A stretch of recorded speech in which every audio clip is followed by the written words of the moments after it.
I gotta give credit to The Guardian, they're quite relentless in giving bad takes. First there was that stupid anime video, and now there's this article, Video Game Planes Emit Real Carbon, Why Gaming is Not Merely Guilt-Free Escapism. That would imply that most people are environmentalists who would feel guilty having their electronics run 24/7 just for gaming purposes. But I don't think most people are, especially in these current times. Not that you should rely on gamers to help the environment, maybe we should bring Earth-chan back. What the article meant as video game planes emitting real carbon is actually referring to the planes in Microsoft Flight Sim 2020, the newest flight sim game from obviously Nintendo in case you didn't get the name. That game has practically turned into the new Crysis for PC because you really need a beefy system to run the game at 60 FPS. According to Hardware Unboxed, you can't run 1080p Ultra on 60 FPS on even an RTX 2080 Ti. If you're going for a medium 1080p 60 FPS, however, you need at least a GTX 1660 Ti. I'll link to that video in my blog down below. The thing about flight sims is that you don't have to run it at 60 and you would still be able to play the game just fine. Actually, that applies to a lot of games, but don't let any of the hardcore PC gamers hear that. They would scream in agony if any of their frames drop below 60. The game is not only very demanding for the PC, but also demanding in the data transfer. The game uses Bing Maps satellite data to make sure that your flight sim experience is authentic. Bing sending the data and you receiving the data, plus the game being extremely demanding, are emitting real carbon for the environment, apparently, which I think is the concern that this article is trying to bring up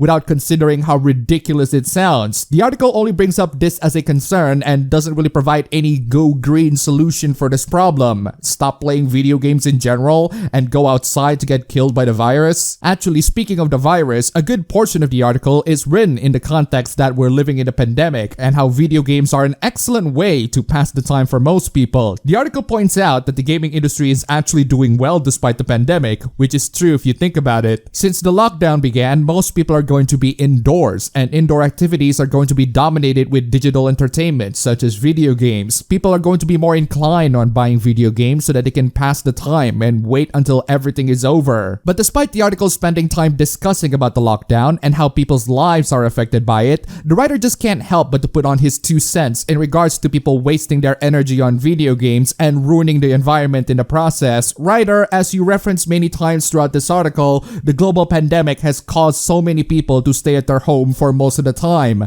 I'd rather have those people to stay at home playing video games rather than wasting fuel for transportation every day. The writer talks about how the steady stream of data transfer in video games equals carbon emissions like Netflix or other consumer electronics. You know what else is a carbon emission, writer? The servers that host this garbage article. Even if it's just a couple of kilobytes worth of data, it should be dumped and wiped out. It's digital waste presenting itself as something readable, but just reading the headline alone is the equivalent of going to a nearby hospital without a mask on. Also, the carbon footprint of making, manufacturing, buying, and playing video games isn't something many players think about. Yes, writer, we don't think about that. We're not some crazy go green environmentalists talking about how the earth is dying because some gamers dare to play games. In fact, if I am a crazy go green lunatic who only cares about the environment rather than the organic matters living in it, I'd be thanking the virus for indiscriminately exterminating people. I don't know what you're trying to appeal to when you write this, Stripe, but I can tell you that it's digital waste. That only sounds appealing to people who want total world domination.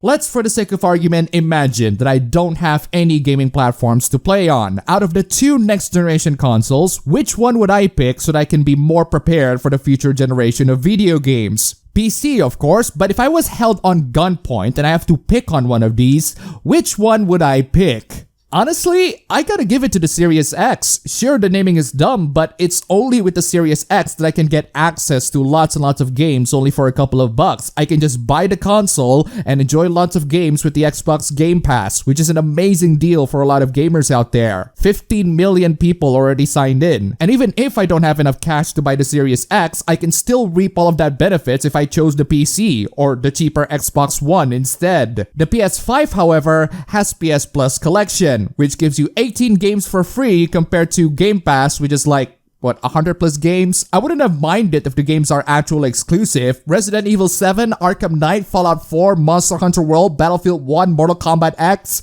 not exclusives. There's Bloodborne and God of War, but no Insomniac Spider-Man. You got Persona 5, yes, but not the Royale version. There's Uncharted 4, but not the original trilogy. There's The Last Guardian, but no Shadow of the Colossus remake. And of course, no Gravity Rush, because who cares about Gravity Rush, right? Actually, if you're into Japanese games in general, do not hope that the PS5 will be a safe haven, considering that the platform is about as westernized as you can get. Did you know that the PS5 is going to switch the confirmation button from circle to X, even on the Japanese versions? It's a staple of Japanese culture to have X as a negative sign and O as a positive sign. Oh, circle, whatever. But now they have to conform into the global Western standards because the West gives Sony so much money. That is basically a great way to summarize Sony's direction right now, in that they want to get as global as possible to reap all of that benefit and totally forget its origin. It's to the point where the remake of the fan service rail shooter game Galgun doesn't have a PS5 release, or at least as of this time. Good for you guys.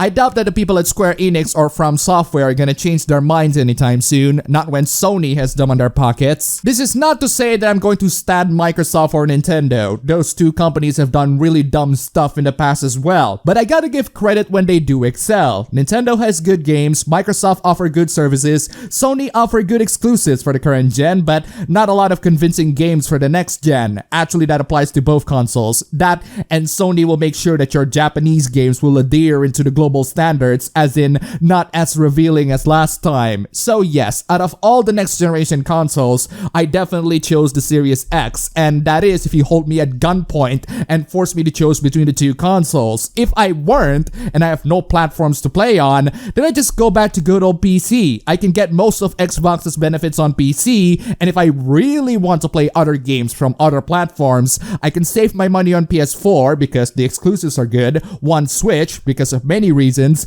and one PS3 because there are games that won't get any remasters or re-releases anytime soon in that console. Oh, wait a second, I already have all of those, and I would be comfortable for the next 3 to 4 years even if Atlas exclusively releases Persona 6 on the PS5. Why would you want to play Persona when you can just watch them on YouTube anyway?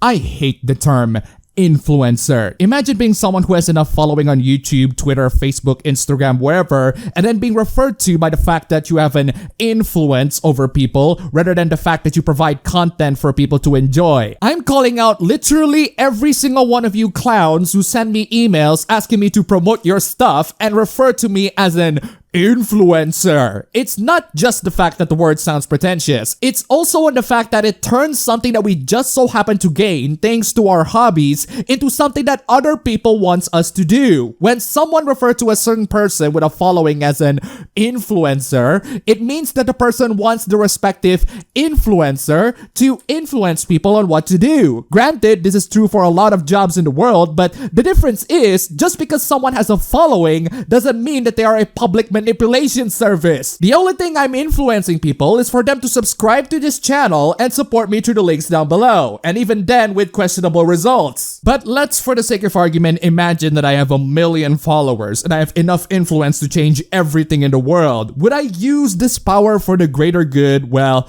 that depends on what cause you might consider as the greater good. Shut it! My definition of the greater good might not be the same as your definition of the greater good, because my greater good would consist of mandatory bathhouse scenes in every video game. There are causes that I think would be great if more and more people speak out about it, especially that last one. But there are also causes that I don't understand, I don't really care, and I don't want to pretend like I care. One of them is the election, and I'm not just talking about the US, I'm talking about any election. My channel is reserved in talking about the things that I am interested in.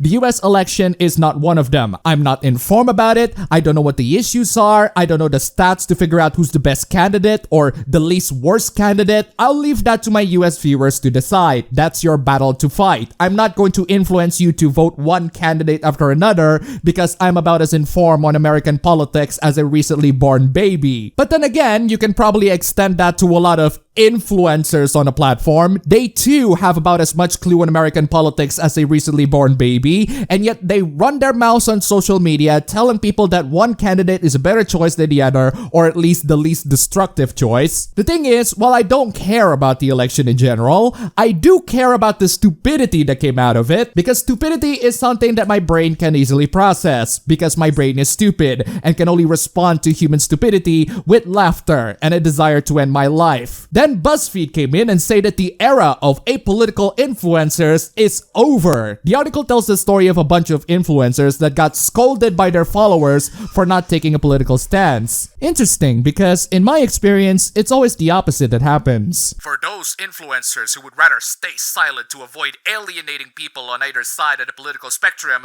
the choice may soon be made for them. Followers are starting to notice which influencers are staying silent, and for many audiences, it is a breaking point. I think I've talked about this issue a couple of times in my past videos. I talk about how if you don't speak about an issue, you are part of the problem. If you do speak about the issue, you're virtue signaling, you're stupid, and you shouldn't speak about politics at all. I think that you're allowed to speak on whatever political issue that you so desire on social media, even if it's a bad take. If we don't like it, we can just reply to you, try to correct you, or mute you, or unfollow you, or ignore you in general. There are many ways to deal with this. So that paragraph over there might sound ominous, and you're gonna have a bunch of followers saying, hey, you should speak out against X, but in reality, it really depends on the content creator or the influencer. What is more likely, especially if the influencer aren't usually making political content, is that their followers will tell them to not talk about politics. And do you know what happens thanks to that? Nexus mods banning political mods and closing the comment section for that particular news. That's what you want, right? You want influencers to not discuss politics or websites to not discuss politics. You get it right there. Personally, any influencer can have any political opinion they want. Whether or not they're bad political opinions, I'll leave it to the people who are more knowledgeable on the subject. If they've gone way too political for my taste, I can just mute them or unfollow them. Same goes with Nexus mods. I think the ban is a bit excessive. I do talk about how we shouldn't allow current year politics in video games and all, but I'm talking about the vanilla game. Mods, go freaking nuts with mods. Go make it as lore unfriendly as you'd like. If there's a mod that I don't like, I can just ignore them and find the one that I like. But that being said, I get where Nexus is coming from. The discussion of politics in general are incredibly toxic, and I'd rather not discuss about politics with anyone because I have zero clue about politics. I don't claim to have any clue about politics. I'm about as dumb as you can get, so don't go to me for political opinion, and especially political opinion of anything Indonesia related. If my knowledge about American politics makes me sound like a born-again baby, my knowledge on Indonesian politics makes me sound like an aborted fetus.